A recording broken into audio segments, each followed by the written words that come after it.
दो घड़ों की कहानी। नदी किनारे एक छोटा सा गांव बसा हुआ था। नदी गांव के लोगों के लिए पानी का प्रमुख स्रोत थी, लेकिन जब बरसात के मौसम आया और गांव में कई दिनों तक घनघोर बारिश हुई, तो नदी में बाढ़ गई। बाढ़ का पानी पूरे गांव में भर गया। मकान पानी में डूब गए, लोगों को सुरक्षित स्थानों पर भागना पड़ा। बाढ़ के पानी में लोगों के घरों की कई चीजें बहने लगी। उनमें दो घड़े भी थे, एक पीतल का घड़ा था और एक मिट्टी का।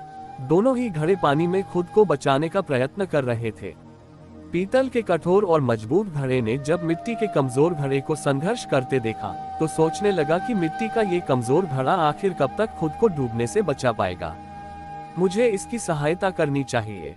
उसने मिट्टी के घड़े से कहा, मित्र सुनो, तुम मिट्टी के बने हुए हो और बहुत कमजोर हो। बाढ़ के इस पानी में तुम अधिक दूर तक नहीं जा पाओगे और डूब जाओगे। मेरी बात मानो और मेरे साथ रहो, मैं तुम्हें डूबने से बचा लूंगा।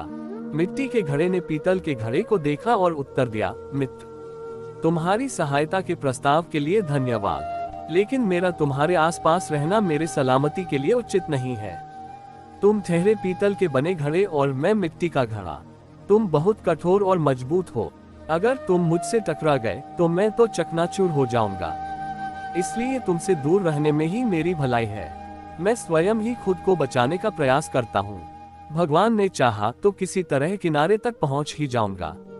इतना कहने के बाद मिट्टी का घड़ा दूसरी दिशा में बहने का प्रयत्न करने लगा और धीरे धीरे पानी के बहाव के साथ नदी किनारे पहुँच गया। वहीं दूसरी ओर पीतल का भारी घड़ा भी प्रयत्न करता रहा, लेकिन नदी के पानी के तेज बहाव में खुद को संभाल नहीं पाया। उसमें पानी भर गया और वह डूब गया। सीख: विपरीत गुणों की अपेक्षा एक समान गुण वाले अच्छी मित्रता कायम कर पाते हैं।